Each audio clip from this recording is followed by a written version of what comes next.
We are extremely proud being able to host this event, and as Gary said, when the hurricane was coming, I think as we looked at all the different things that we were going to have to reschedule here in Winter Haven, and it's all those routine things, and it's like, oh, by the way, there's this summit thing that we're doing that we've got to figure out how do we make that still happen, and I'm glad we were able to, because this is such an important topic, and to have the brain power that is in this room is absolutely amazing. Somebody told me when you walk into a room, you should always try and be the smartest person in the room. I walked in the room today and realized I was probably the dumbest person in the room. So that's a compliment to all of you. I'll let you argue over the next 2 days of who is the actual smartest, and I will go ahead and remove myself from the competition. But we are, water, as you guys all know, it is the lifeblood of what makes this community, this state, this country, this world. If we don't have water, if we don't have sustainable and responsible practices tied to water, we have nothing else. Mike Britt, where did you just disappear to? We were just talking in the back of the room, and Mike Britt taught me about water starting in 2006 when we worked together about if you want to understand more about water, you need to understand more about how the land is developed around the water. And we started looking at that long ago here in Winter Haven. And we had some very aspirational dreams. We studied everything good about how water flows through our community, where our water comes from, where it goes.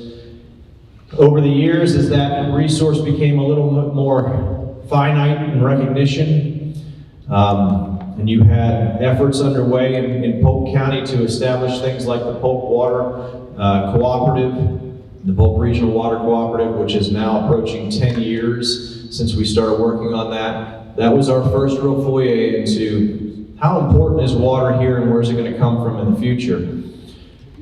That led us to do a lot of unique things in Winter Haven. I'd like to say that we are on the bleeding edge more than we are on the leading edge. Gary Hubbard, who's your host for this summit representing Winter Haven Water, he is wielding the blade that we typically bleed from when it comes to leading that bleeding edge. We are trying to be as creative and as innovative and as progressive and non-traditional as we can possibly be here. We are the Chain of Lakes City. Everything that happened in Winter Haven happened around our lakes. 50 lakes that are here that are either completely contained within or that touch city limits. We call ourselves the Inland Coast. We have over 100 miles of coastline when you figure all the shorelines that go around our lakes, and that is so important to us.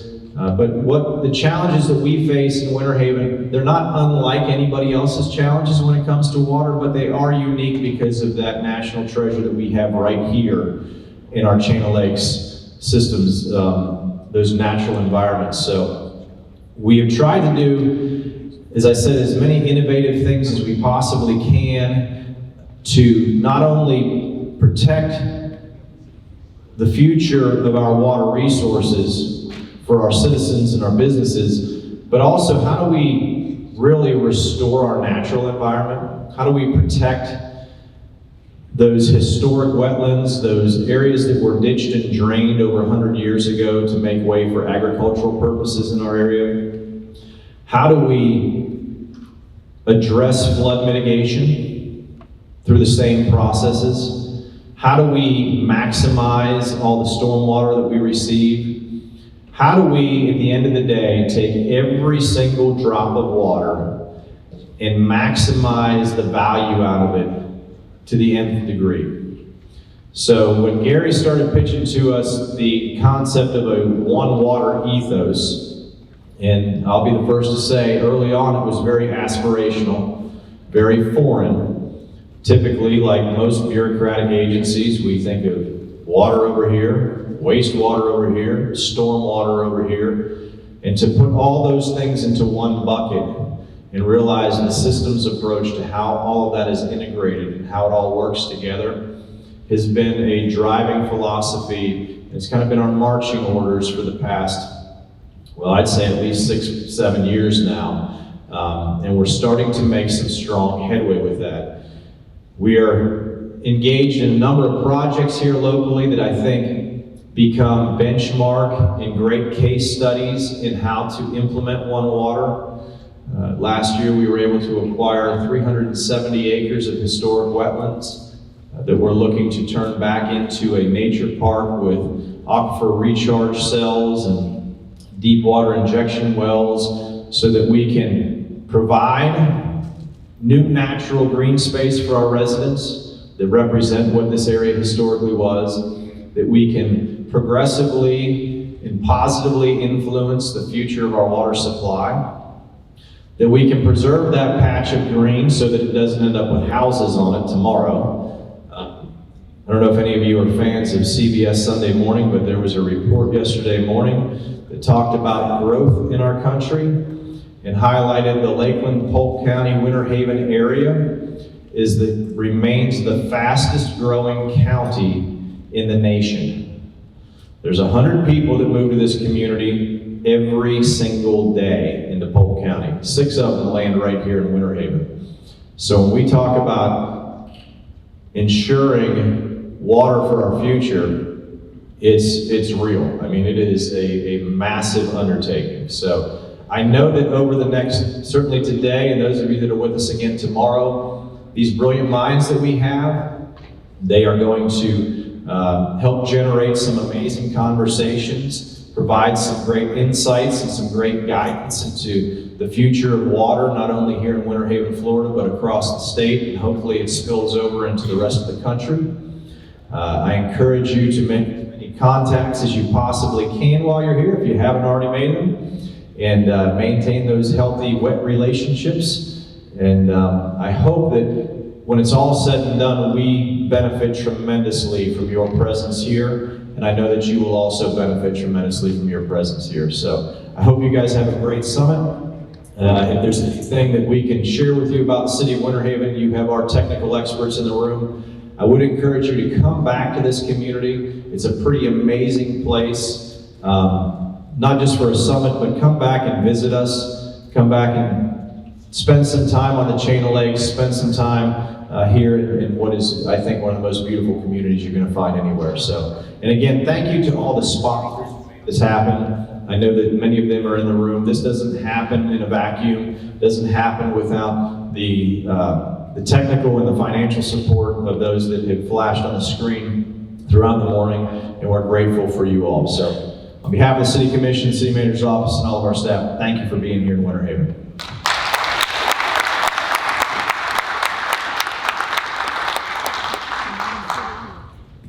Thank you, Michael. What a great crowd. I think we have a little bit of time. I think maybe this crowd is not so big. Maybe we can just do some introductions. So I'm Gary Hubbard. I'm the director of Winter Haven Water. I'm Joanne Jackson. I'm One Water Practice Leader with Black and Beach. Tabitha Bale, Land and Water Natural Areas Manager with Polk County Parks and Natural Resources. Elizabeth Guthrie with Ducks Unlimited, Manager of Conservation Programs for Florida. Adam Blalock, Deputy Secretary at DEP. Eric Draper, Environmental Policy Consultant. Todd O'Donnell with Wharton Smith. Mark Lombard, City of Winter Haven, Water Department Assistant Director. Patrick Murphy, City of Plant City. Hey, good morning, John Allen Stock, Plant City.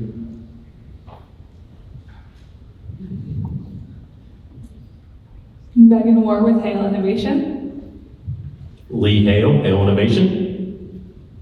Anthony Holmes with Jones Edmonds. Brett Goodman with Jones Edmonds. Good morning, April Breton with Swiftmud. Good morning, Jennifer Hecker with the Coastal and Heartland National Estuary Partnership. We're part of the USCPA National Estuary Program. Kelly Small, Polk County Utilities. David McIntyre, Equisitec Consulting. Parker Hines, East Central Florida Regional Planning Council. Drew Thacker, Westerville Ecological. Good morning, Shannon Willer with Power Storage Solutions. We provide critical power sources for water plants, wastewater, and stormwater. Jay Hooker, Water Resources Bureau Chief with the Southwest Florida Water Management District. Chris Rader, Florida Water Market Leader for Atkins Reales. Mark Walsh with Walsh Consulting. Mark Troilo with Half Engineering. Nicholas Troilo with Half Engineering as well. Rob Byrne, Water Wastewater Practice Lead for HAF. Good morning, Howard Richards, Manager of Capital Projects for Indian River County Utilities. Rich Mackes, Operations Manager, Indian River County Utilities. John Fitzgerald with St. John's River Water Management. Brandon Moody, Water Quality and Resiliency Manager, Charlotte County.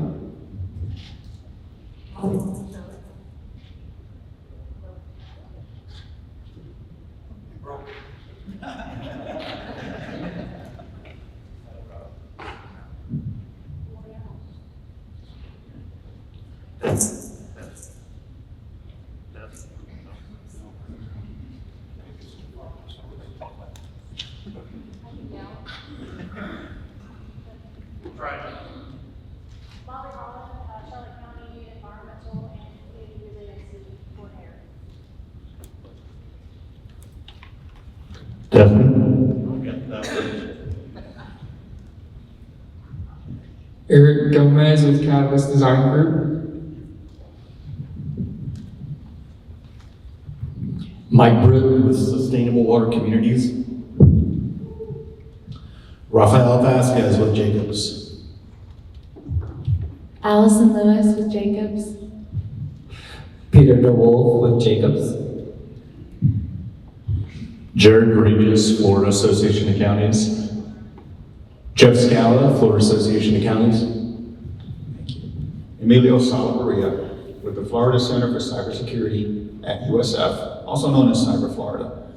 We offer a lot of resources to local governments to help with cybersecurity solutions and problems. More information, you can talk to me.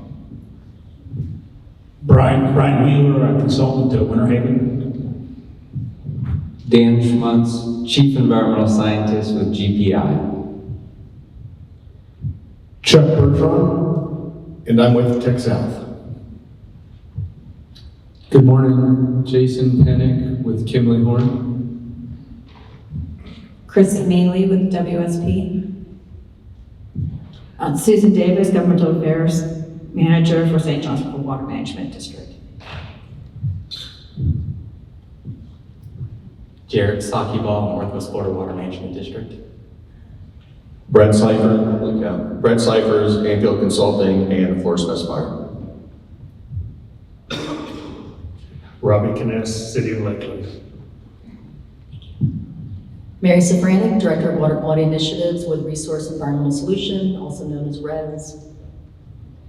Matt Stallman, Officer with RES. Patrick Eiler, Vice President of Strategy and Policy at Family Lands Remembered, and Philip Jordan. And I'm Keely Carlton, the Water Policy Program Manager at Seminole County. Pedro Barrios, Winter Haven, Utility Project Manager. Good morning, Mike Sheward, Asset Manager, City of Winter Haven Utilities. Brian Accardo, Florida Power and Light, Environmental Services Department. John Renfrance, Florida Power and Light, Environmental Services Department. Sarah Catala, Executive Director, Immokalee Water and Sewer District. Tyler Pierce with Ardura. John Evans with Ardura. Ansley Tilley with Ecostasis, Engineering and Environmental Consulting. Vince Sebo with Sustainable Water Infrastructure Group. Well, thank you all. We'd like to note our sponsors for this meeting, and this would not be possible without those sponsors. And special thank you for WSP for setting up the website. All that goes with that, and Chuck Bertrand from Tech South for preparing a lot of the materials for tomorrow's meeting. So with that, I'm going to turn it over to Cassidy King, and she's going to introduce Adam. Hi, everybody. How are y'all doing this morning? Good to hear. My name's Cassidy King. I am the Customer Relations Specialist here with the City of Winter Haven in the Water Department. We're super excited for this summit and to just share the wealth of information we have with all of our awesome moderators and panelists today. But first, we would like to hear from our keynote speaker, Adam Blalock, who is the Deputy Secretary, from the Florida Department of Environmental Protection. So Adam, if you would like to come join us, and please give him a round of applause.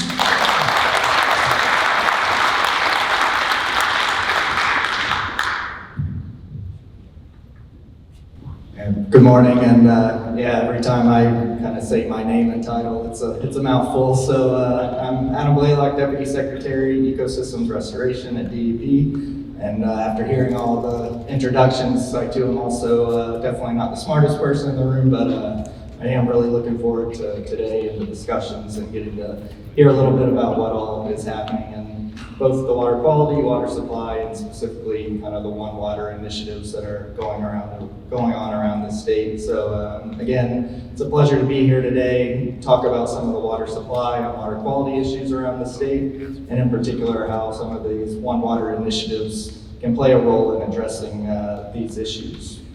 For the state as a whole and the department, we've been very fortunate to have a governor and legislature that's been very supportive of the department's efforts of adopting new policies and in particular funding as many water quality and water supply projects that we can. We've had tremendous support in the budget on a lot of our grant programs, hundreds of millions of dollars. It's a lot of money, but there is a lot of demand.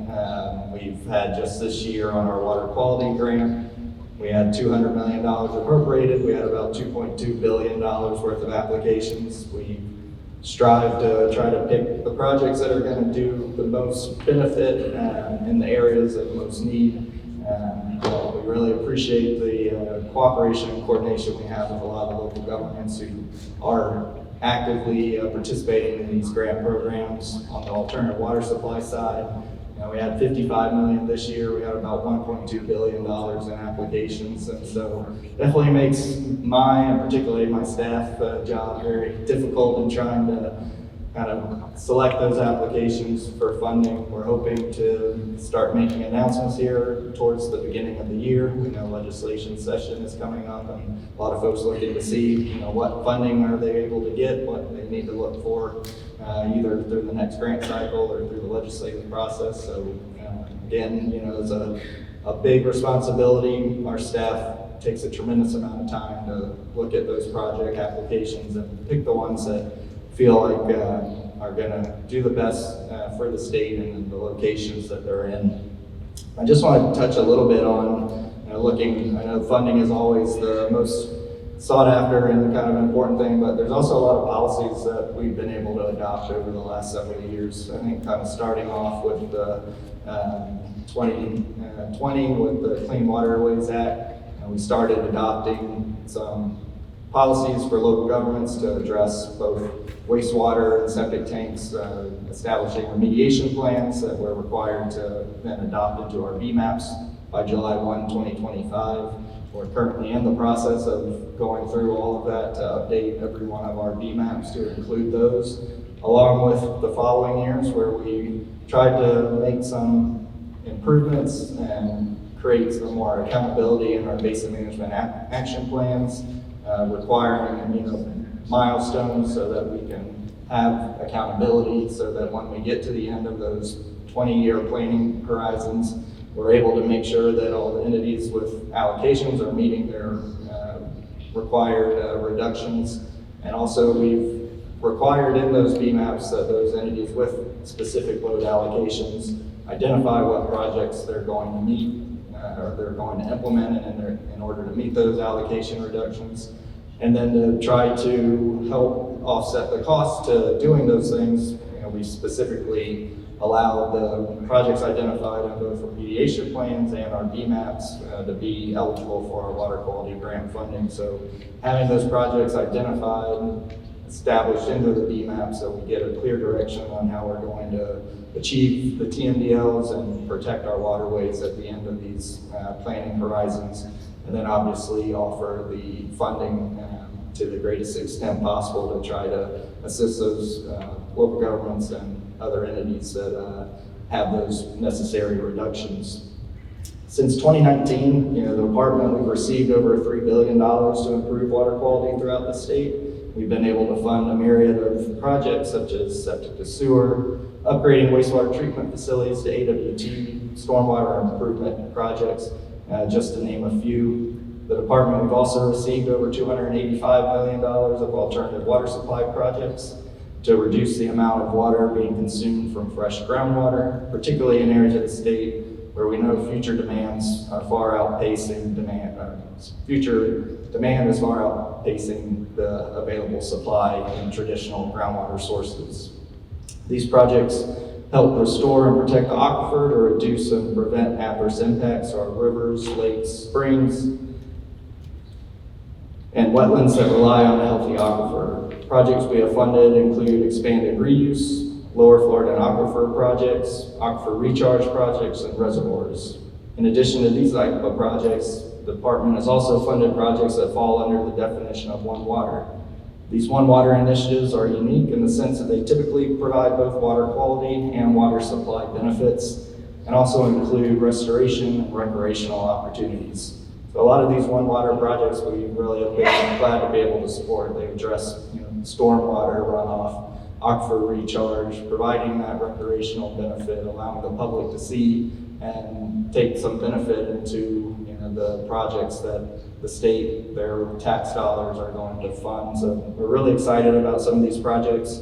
Just want to talk about a couple of the ones that we've been able to fund recently.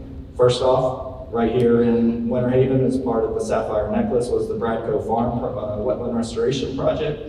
It was able to receive $6.3 million, and it's an interconnected wetland system that restored historical wetland use areas to provide multiple water resource benefits, including wetland restoration, recharge wells, flood mitigation, habitat creation, water quality improvements, and a nature park with a trail system. The project was also able to get an additional $250,000 for wetland restoration on 200 acres and $198,000 for design of the Water Resource Center.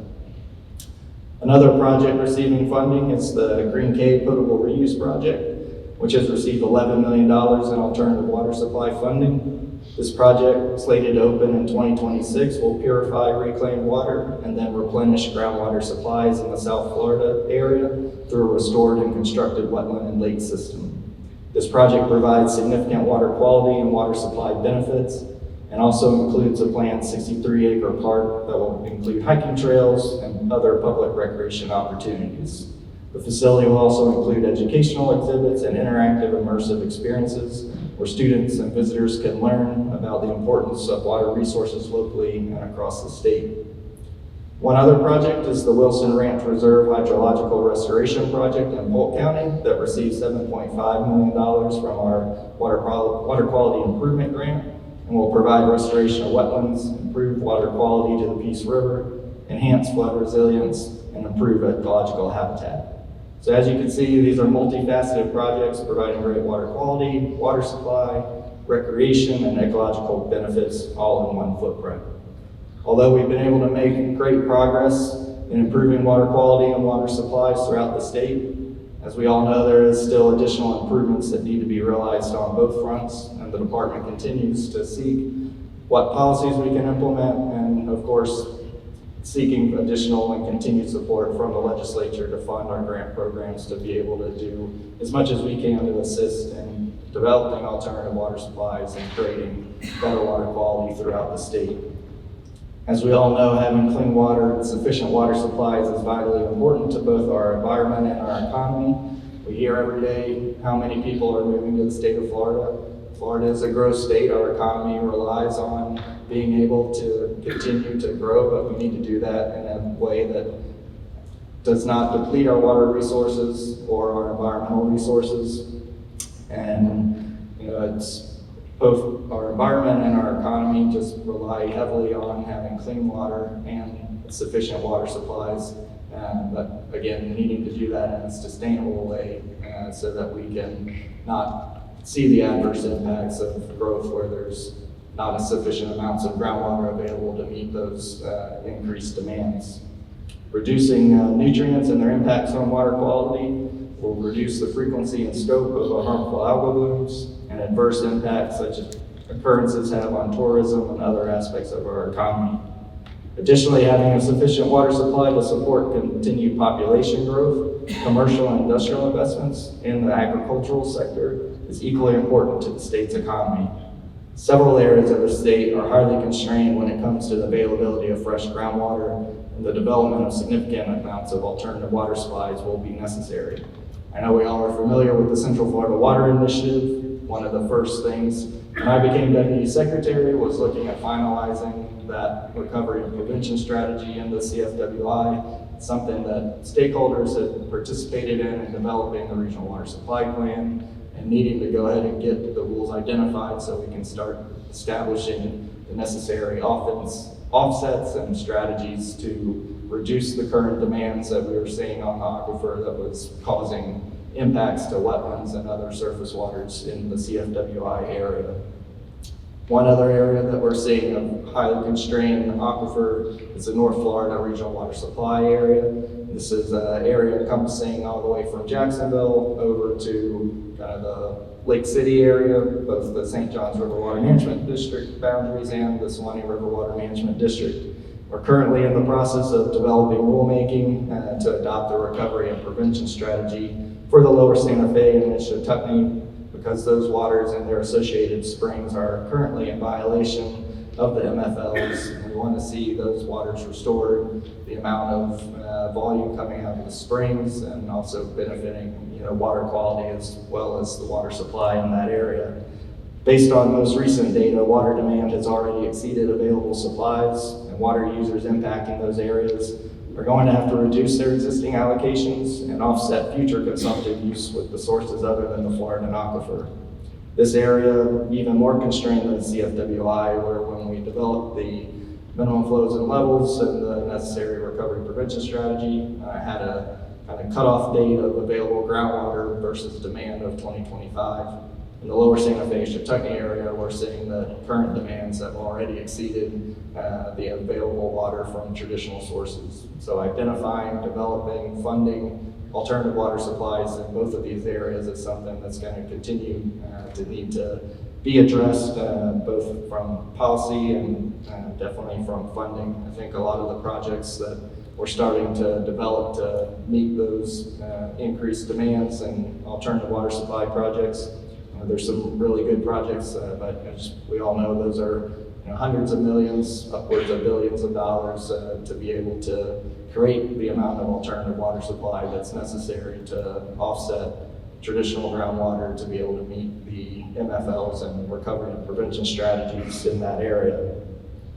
So this is why providing funding for alternative water supply development projects, including water projects, is so important. It's going to take a concerted effort between local governments, water management districts, which I'm really glad to see some of the water management districts here. So when we get to the time where I let you ask me questions as I stand up here, I can point to them because they are definitely more knowledgeable on a lot of this stuff than I am. And so I just can't stress enough the importance of continuing to push for additional funding as we get into the next legislative session. Something the department and the governor's recommended budget are going to be continuing to seek that historic funding that we've seen over the last 5-6 years, hoping that we can continue getting additional support for alternative water supply projects, water quality. When we had the algal blooms and saw a lot of the impacts on tourism, really spurred a lot of the funding for water quality.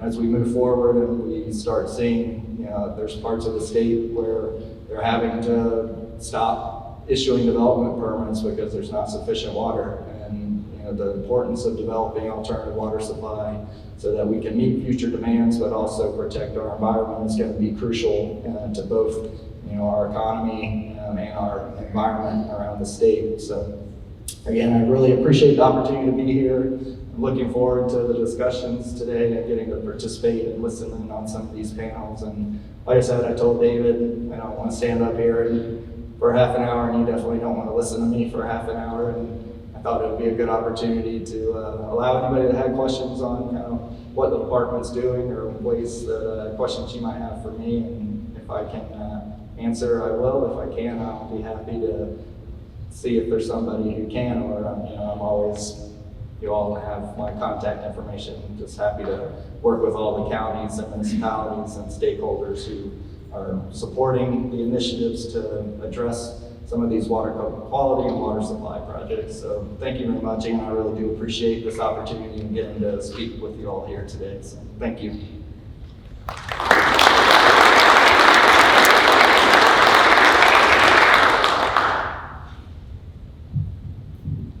All right, does anybody have any questions for Adam? I can bring the microphone around so everyone can hear you if you do.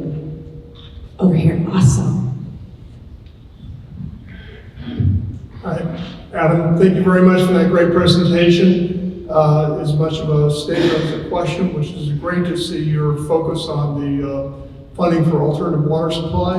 And I wasn't quite sure whether you made that point that your legislative budget request did increase the number up to $80 million this year. And it's good to hear that all of us need to get behind that appropriation and see if we can even push it up a little bit more. And so my question is, do you have a sense of support for maybe getting that number up even further, given the amount of requests that you had last year, which I think was $1.2 billion for alternative water supply? That certainly indicates a demand and a need, right?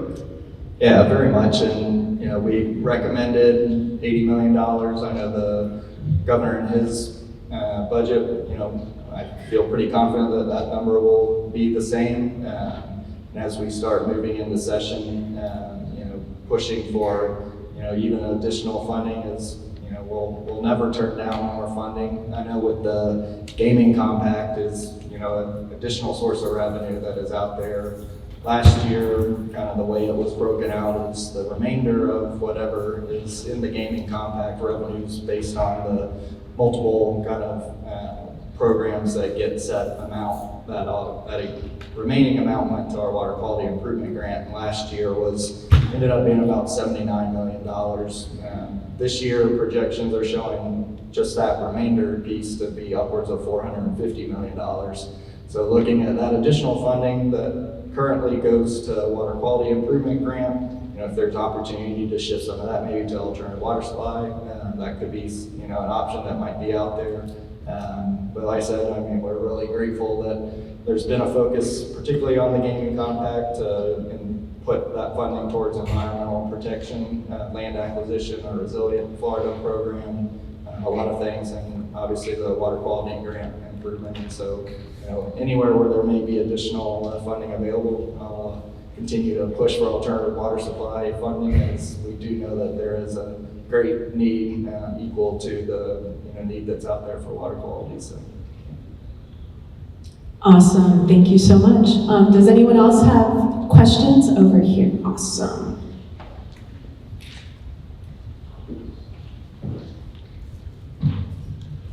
Adam, as you're assigning funding and prioritizing these projects, you have a great challenge in trying to assess one project against another, dissimilar areas, dissimilar types of impacts that are being mediated. How do you work your way through that complexity to say A beats B? Yeah, thank you. It's not easy, I will tell you, but we do. We have some of our grants, like the water quality, it's eligible throughout the state. We do have specific pots. We have the Indian River Lagoon Protection Program that gets $100 million for the IRL. We have funding for Biscayne Bay, specifically for springs, for the Caloosahatchee. And so we do try to look at across all of our grant programs and applications. For the water quality grant, there are statutory criteria that we're obligated to follow. It's mostly things that we follow anyway. We look at, a project, is it in an area where there's an impairment?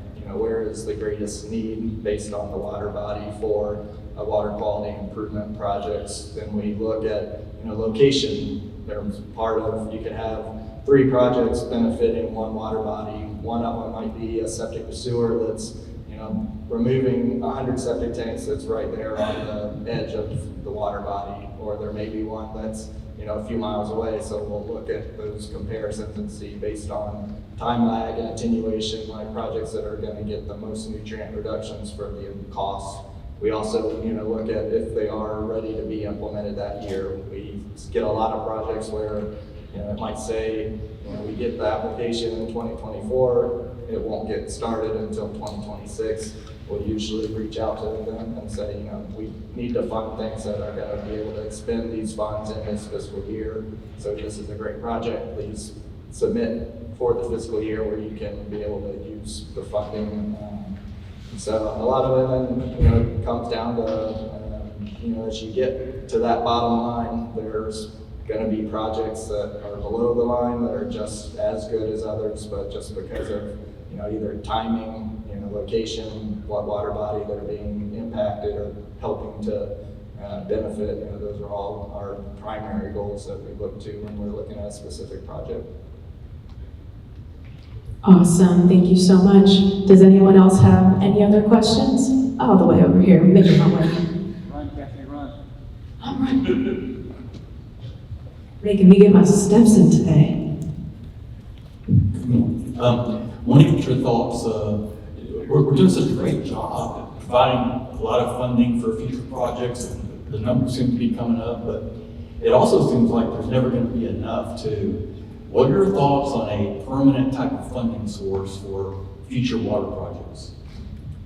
Yeah, there with our water quality grant, with our resilience, our springs and alternative water supply, there are kind of been recurring. We kind of know the legislatures over the last almost decade has funded springs kind of consistently and alternative water supply. We're fortunate with the water quality grant and resilience that we have statutory dock stamp revenue obligations to where it would take a statutory change to not receive that. Any year the legislature can change, what funding goes to what.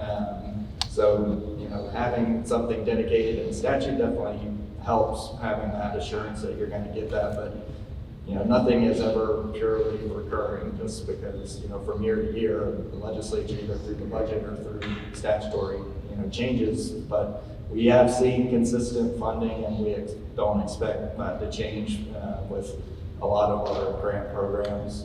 Each year, there's usually 1 or 2 other kind of new pots that we get directed to do, whether those continue or not. But for water quality, for our springs, for alternative water supply, resilience, all of those are ones that we're confident that will continue to be dedicated. Like I said, always having ones that are established in statute kind of gives a little bit more of that kind of reassurance. But so we just continue to show that the need is out there and that we're able to spend the money. And we are starting to see the ecological improvements. I think that's one thing the legislature folks are always like, we gave you $200 million. Why are you still seeing, impacts to different water bodies? But, it does take time, one, for projects to get implemented, but then once they are implemented, it takes time for the ecology to respond to those reductions in nutrients. In some areas we're seeing it, and it's like in Wakulla Springs, some in the Caloosahatchee area, and other parts of the state in the IRL, projects that were implemented even before kind of this recent increased funding. We're seeing how they have benefited those water bodies, so we know that as we continue to do more with these same types of projects, we will see those ecological benefits and responses. We're seeing increased seagrass coverage return to the IRL. I'd love to say it's because of our funding and the projects. I think it's that. It's climatic changes. So there's a lot of things that kind of go and play into how a water body is going to respond to the reduction in nutrients. But again, as we start to reach our BMAT milestones and we start meeting TMDLs, it's not going to stop there as more people come in. it's additional source of nutrients, so we're always gonna be needing to, provide those water quality, benefits over time. Eventually, if we get to a point where we can address those current impairments, then looking at areas where they may not be impaired, but we want to make sure they don't become impaired. So if we get to that point, I'll be very happy. I'll probably be retired by then, but so it's a good question, and I appreciate the question. So. Awesome, thank you so much. Any other questions? Going once, going twice. All right, everybody, give Adam Blalock one more